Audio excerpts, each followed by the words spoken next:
4 নং সাদুল্লাহ কালিমত ইউনিয়নের নেতৃবৃন্দ, উপস্থিত আছেন বিভিন্ন জায়গা থেকে আগত ইসলাম প্রিয়, কোরআন প্রিয় আমার একান্ত দিদি ভাই ও বন্ধুগণ। আলোচনার শুরুতে শুকরিয়া সে মহান আল্লাহ তাআলার দরবারে, যেমন আল্লাহ তাআলা আমাদের মুসলিম বানিয়েছেন।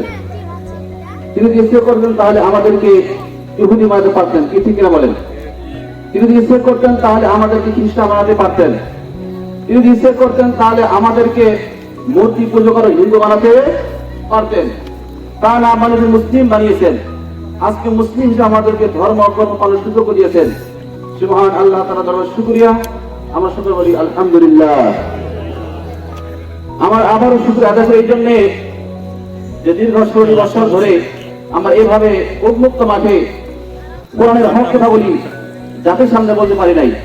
কি শিক্ষা বলেন? মাহফিলে ডানে বামে কিরামান কাফির ফেরেশতারা বসে থাকতো। এই বলা যাবে না, এই করা যাবে না, ইহা বলা যাবে না, ওহা বলা যাবে না। তাহলে কি বলতে হবে? বলতে হবে আকাশের উপরের কথা আর মাটির নিচের কথা। মাঝখানে কি হয়? এমন একটি চাপের মধ্যে আমরা ছিলাম যে আল্লাহ তাআলা সে চাপ কাটিয়ে আমাদের উন্মুক্ত মাঠে কোরআনের হক কথা বলি জাতির সামনে বলার শুরু করে দিয়েছেন। সে আল্লাহ তাআলা আবার শুকরিয়া সকলে বলছি আলহামদুলিল্লাহ। অপরন্ত দরুদ সালাম বর্ষিত হোক বিশ্ব নবী বিশ্বনাথার শানে, যে মহান বিশ্ব আদর্শ মেনে দুনিয়াতে শান্তি, আখিরাতে মুক্তির 100% গ্যারান্টি। সে মহান বিশ্বনাথার শানে দরুদ পড়ি সকলে বলি সাল্লাল্লাহু আলাইহি ওয়াসাল্লাম। সম্মানিত উপস্থিতি, আপনারা ইসলাম মাহফিল আসতে পেরে বসতে পেরে খুশি না বাজার? কথা বলো, খুশি না বাজার? আমার সম্মানিত ভাইরা, আল্লাহর কোরআনের তাফসীর মাহফিল এসে খুশি হয়ে তারা ঈমানদার মুমিন যারা, ঠিক কিনা বলেন? আর কোরআনের তাফসীর মাহফিল এসে কোরআনের হক কথা শুনে মন বেজার করে তারা মুনাফিক বেঈমান যারা, ঠিক কিনা বলেন? আল্লাহ রাব্বুল আলামিন কোরআনুল কারীমের 15 নম্বর পারা 17 নম্বর সূরা, সূরার নাম বনী ইসরাঈল, আয়াত নম্বর 82, রব্বুল আলামিন বলেন وَنُنَزِّلُ مِنَ الْقُرْآنِ مَا هُوَ شِفَاءٌ وَرَحْمَةٌ لِلْمُؤْمِنِينَ। আল্লাহু আকবার। রব্বুল আলামিন বলেন এই কোরআন যখন মুমিনদের সামনে আলোচনা করা হয়, মুমিনদের সামনে ব্যাখ্যা বিশ্লেষণ করা হয়, মুমিনরা খুশি হয়ে যায়, তার আনন্দ পায়। এই কোরআন হল মুমিনদের জন্য শিফা, মুমিনদের জন্য ঔষধ, মুমিনদের জন্য মেডিসিন। এই জন্য যখন মুমিনদের সামনে আল্লাহর কোরআন তাফসীর করা হয়, মুমিনরা খুশি হয়ে যায়, তারা আনন্দ পায়। রব্বুল আলামিন কোরআনুল কারীমের 9 নম্বর পারা 8 নম্বর সূরা, সূরার নাম আনফাল, আয়াত নম্বর 2, রব্বুল আলামিন বলেন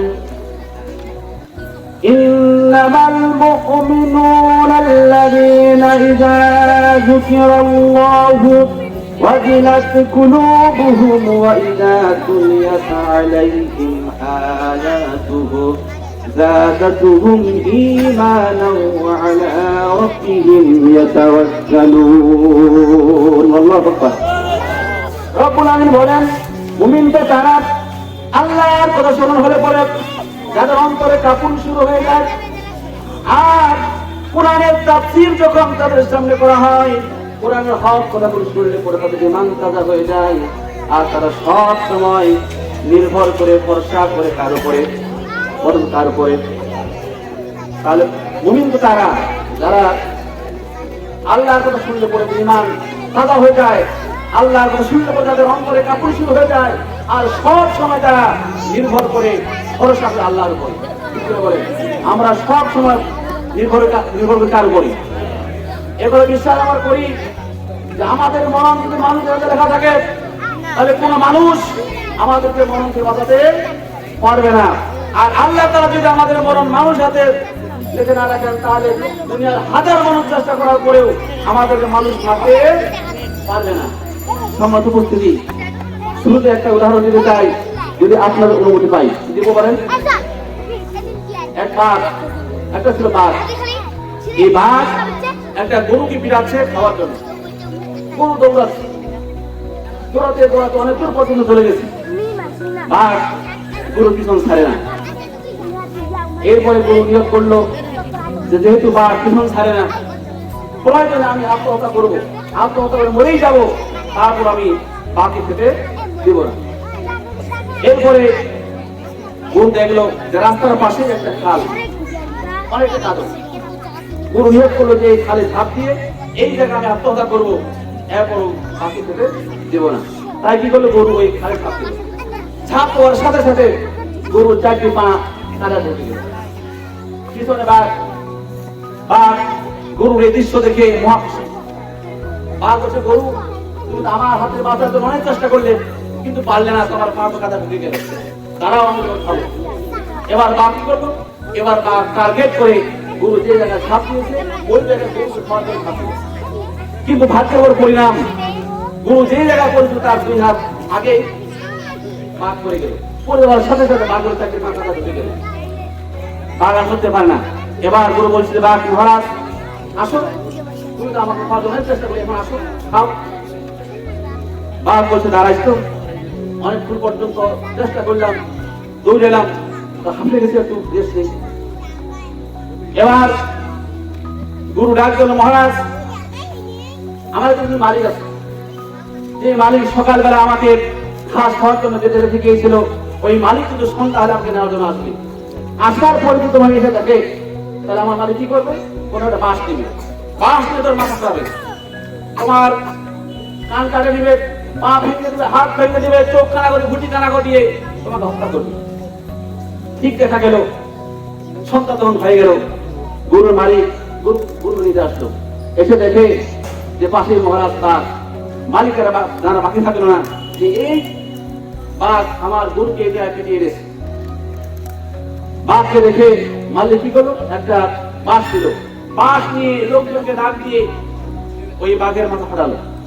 এরপরে বাঘের গুটি কানা করে দিল, চোখ কানা করে দিল, বাঘের পা ভেঙে দিল, পা ভেঙে দিয়ে বাঘকে সে হত্যা করলো। সম্মানিত আমার ভাইরা, বলতে চাচ্ছিলাম যে দীর্ঘ 16 বছর ধরে আওয়ামী লীগ নামের বাঘ, নাস্তিক নামের বাঘ আমাদেরকে পিটিয়েছিল, আমাদেরকে পিটাতে পিটাতে জেলখানায় ঢুকিয়েছিল, আমাদের অসংখ্য নেতা কর্মীদের ফাঁসিতে দিয়েছিল।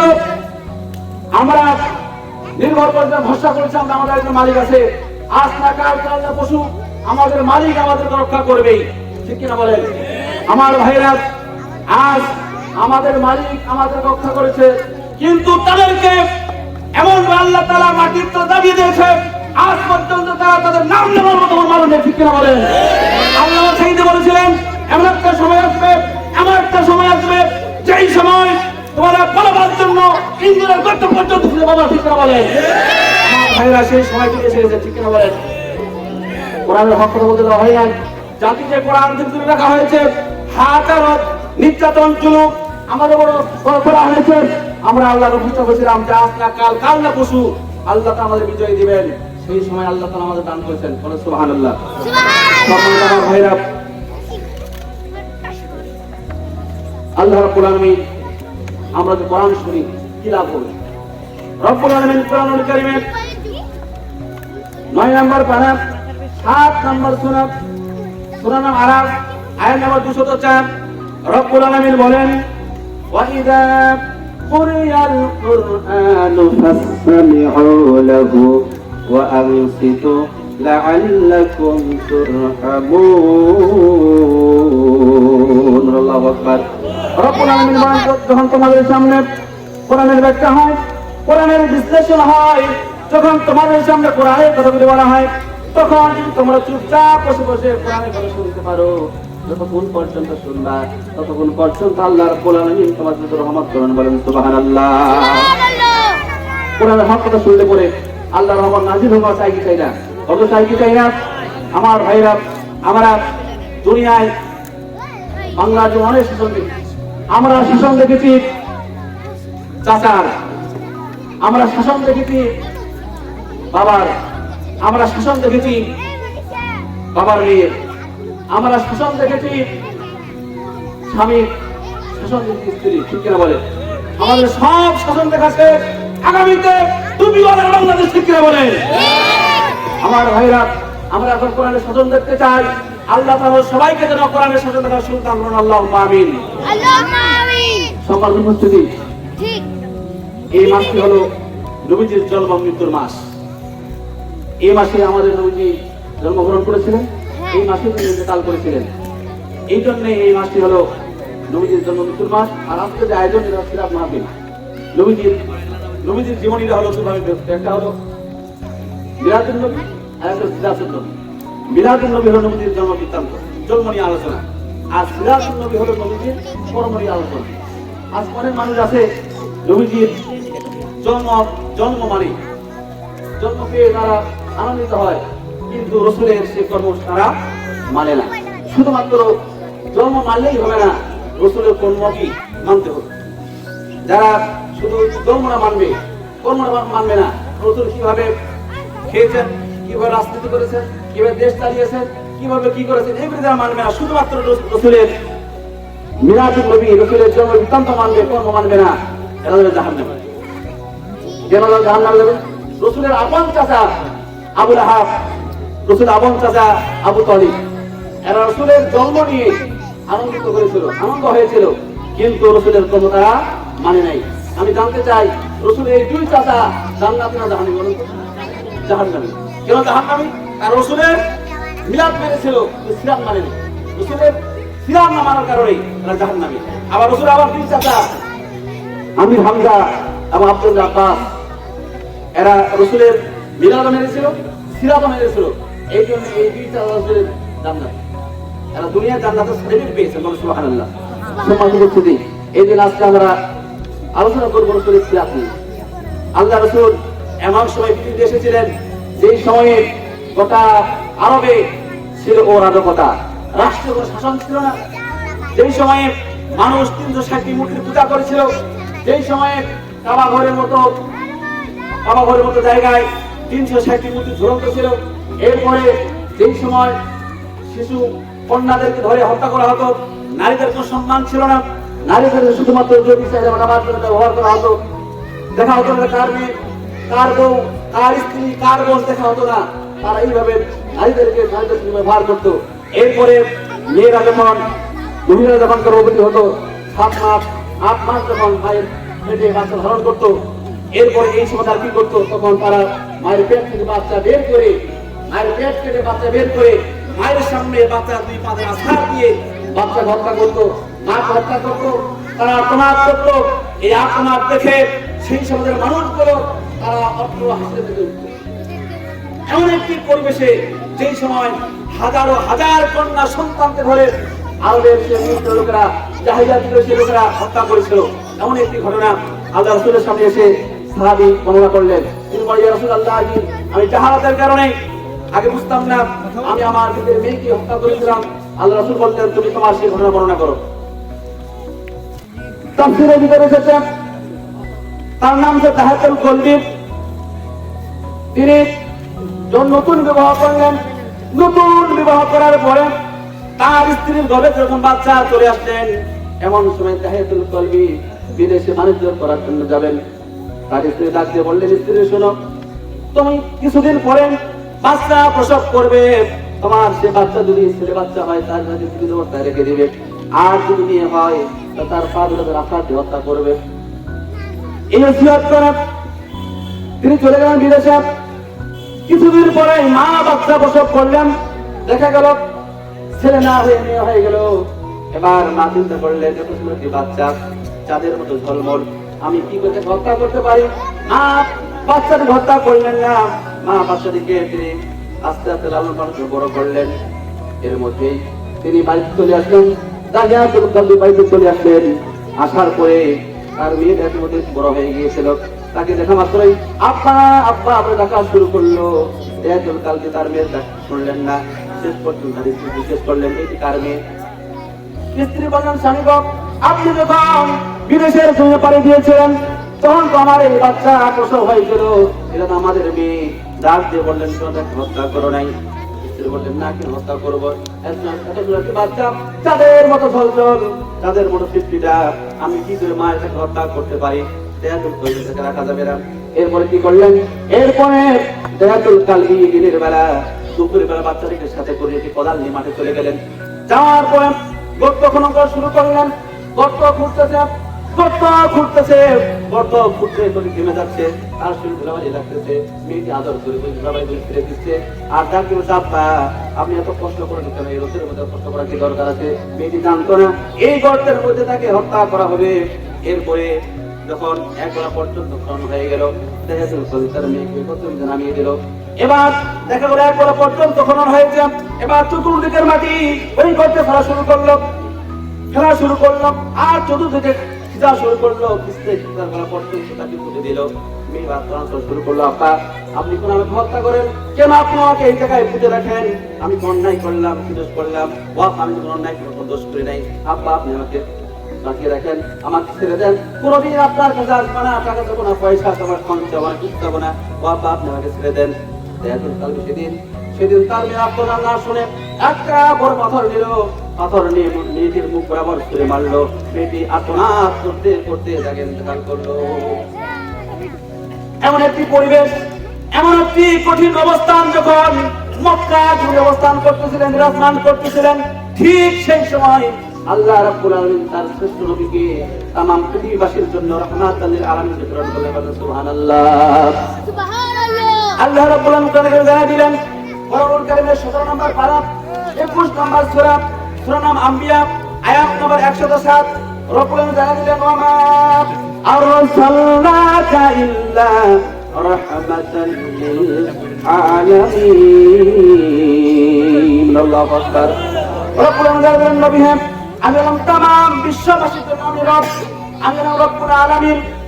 আমরা সূরা ফাতিহা পড়ি, আলহামদুলিল্লাহি রাব্বিল আলামিন। আল্লাহ হলেন জগৎ সমূহের প্রতিপালক। আল্লাহ বলেন রাসূল হে আমি হলাম তামাম বিশ্ববাসীর জন্য রব্বুল আলামিন। আমি আপনাকে প্রেরণ করলাম তামাম বিশ্ববাসীর জন্য রাহমাতুল লিল আলামিন। বলেন সুবহানাল্লাহ। আল্লাহ হলেন তামাম বিশ্ববাসীর জন্য রব, আর রাসূল হলেন তামাম বিশ্ববাসীর জন্য কি রহমত। তিনি পানির জন্য রহমত, তিনি গাছের জন্য রহমত, তিনি মানুষের জন্য রহমত, তিনি পশু পাখির জন্য রহমত, তিনি সব কিছুর জন্য রহমত। আল্লাহ রাসূল বললেন বিনা কারণে গাছ কাটবা না, গাছ তো কাটবা না, বিনা প্রয়োজনে কাছে একটা কথা পর্যন্ত ছিড়বা না। আল্লাহর রাস্তা দিয়ে যাচ্ছে, তাতে একটা উট জীর্ণ শীর্ণ হয়ে দাঁড়িয়েছে, শরীরে কোনো গুরুত্ব নাই। উটকে দেখে আল্লাহ নবী চমকে দাঁড়িয়ে গেলেন। উট রাসূলকে দেখে চোখের পানি ফেলা শুরু করলেন। আল্লাহ নবী উটের পা পড়তে পারলেন। উটের পা পড়ে আল্লাহ নবী ওই উটের মালিক চলে গেলেন। তাকে বললেন, উটের মালিক ও ভাই আপনার এই উট, আপনি এই উট দিয়ে বোঝা বহন করেন, আপনি উপকার নেন, অথচ আপনি সময় মতো উটের যত্ন নেন না, উটের খাবার দেন না। আপনি অবশ্যই এই উটের যত্ন নেবেন। আপনি যদি উটের যত্ন না দেন, কিয়ামতের দিন আপনাকে আল্লাহর সামনে জবাব দেওয়া লাগবে। এই মানে রাসূল ওই উটের জন্য রহমত, তিনি মানুষের জন্য রহমত, গাছের জন্য রহমত। তিনি বলে দিলেন, আর খবরদার মেয়েদের হত্যা করবে না, শিশু কন্যাদের হত্যা করবে না। তিনি মানুষ হত্যা বন্ধ করে দিলেন। সমাজে এমন একটা শান্তি প্রতিষ্ঠা করলেন যে মক্কা ছিল পচা মক্কা, যে মদিনা ছিল পচা মদিনা, ওই পচা মদিনা, ওই পচা মক্কাকে তিনি সোনার মদিনা বানালেন। সুবহানাল্লাহ, সোনার মদিনা বানিয়ে দিলেন। পচা মক্কা মদিনাকে এমন আদর্শ দিয়ে সাজালেন, সেই আদর্শ দিয়ে সাজিয়ে গোটা রাষ্ট্রকে তিনি স্বর্ণের রাষ্ট্র বলেন। আমার সম্মানিত ভাইরা, আমরাও সেরাফির আদর্শ গ্রহণ করে আমাদের এই দুর্নীতি, সন্ত্রাস, জঙ্গিবাদ বাংলাদেশকে আমরাও সোনার বাংলাদেশ বানাতে বলেন। সম্মানিত আমার ভাইরা, রাসূল কি আদর্শ, তার কি চরিত্র। আজকে আমাদের চরিত্রের সার্টিফিকেট কে দেয়? ইউনিয়নের মেম্বার দেয়, ইউনিয়নের চেয়ারম্যান দেয়। আর রাসূলের চারিত্রিক সনদপত্র কে দিয়েছেন? আল্লাহ নিজেই দিয়েছেন। রাসূলের চারিত্রিক সনদপত্র দুনিয়ার কোন মেম্বার, চেয়ারম্যান কেউ দেন নাই। রাসূলের চারিত্রিক সনদপত্র আল্লাহ নিজে দান করেছেন। সুবহানাল্লাহ। আল্লাহ রাব্বুল আলামিন কোরআনুল কারীমের 29 নম্বর পারা 68 নম্বর সূরার নাম কলম, আয়াত নম্বর 4। রাব্বুল আলামিন জানিয়ে দিলেন, ওয়া ইন্নাকা লাআলা খুলুকিন আযীম। আল্লাহু আকবার। রাব্বুল আলামিন জানিয়ে দিলেন, নবী হ্যাঁ আপনাকে আমি তামাম বিশ্ববাসীর মধ্যে শ্রেষ্ঠ চরিত্র অধিকারী বানিয়েছি, আপনি হলেন শ্রেষ্ঠ চরিত্র অধিকারী। সম্মানিত ভাইরা, এত সুন্দর একজন নবীর ব্যাপারেও কাফেরেরা, জালিম শৈরাচারেরা বিভিন্ন অপবাদ দিয়েছিল, রসুলকে পাগল করেছিল, রসুলকে নারী বলেছিল, জাদুকর বলেছিল। আজকেও দেখা যায় বিভিন্ন রাষ্ট্রে, ফ্রান্সে, চীনে, জাপানে রসুলকে নিয়ে তারা কুরুক্তি করে, রসুলের নামে তারা রসুলকে নিয়ে বিভিন্ন কার্টুন তৈরি করে না। আমি বলতে চাই, আমি বলি, যারা রসুলকে নিয়ে কুরুক্তি করে, রসুলকে নিয়ে যারা কার্টুন তৈরি করে, রসুলের নামে যারা বিভিন্ন অবগত দেয়, এরা কোন মুসলমানের সন্তান হতে পারে না। এরা হলো অবৈধ ভাইয়ের অবৈধ সন্তান। ঠিক কি হবে?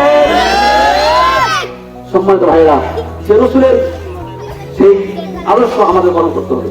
রসুলের আদর্শ মানা ওয়াজিব না ফরজ? বলুন তো, রসুলের আদর্শ মানে কি ফরজ না ওয়াজিব? আল্লাহ রাব্বুল আলামিন জানিয়ে দিলেন কোরআন কারীমের 21 নম্বর পারা 33 নম্বর সূরা, সূরার নাম আহজাব, আয়াত নাম্বার 21। রব্বুল আলামিন জানিয়ে দিলেন, লাকাদ কানা লাকুম ফি রাসূলিল্লাহি উসওয়াতুন হাসানাহ। আল্লাহু আকবার। রব্বুল আলামিন নবী, আমি আপনাকে तमाम বিশ্ববাসীর জন্য মডেল হিসেবে প্রেরণ করেছি। আপনি হলেন तमाम বিশ্ববাসীর জন্য আদর্শ বানিয়ে আমি আপনাকে প্রেরণ করেছি। আমাদের আদর্শ হলেন একজন, আমাদের আদর্শ কোনো বাবা নয়, কোনো পীর নয়, কারো স্বামী নয়। আমাদের আদর্শ হলেন বিশ্ব নবী জনাব মুহাম্মদ রাসূলুল্লাহ সাল্লাল্লাহু আলাইহি ওয়াসাল্লাম। সম্মানিত আমার ভাইরা, অবদাস্ত বিভিন্ন মঞ্চে, বিভিন্ন অনুষ্ঠানে দেখা যায় অনেকে নেতা বক্তব্য দেয়, তারা বলে আমরা অনেক অমুকের আদর্শ আদর্শিত, আমার বাবার আদর্শ আদর্শিত, আমার স্বামীর আদর্শ আদর্শিত বলে না। আবার অনেকে বলে যে আমরা হলাম অমুকের সেনা, তমুকের সেনা বলে। আমরা বলতে চাই, আমরা কারো সেনা নয়, আমরা হলাম বিশ্ব নবীর সেনা। ঠিক কিনা বলেন?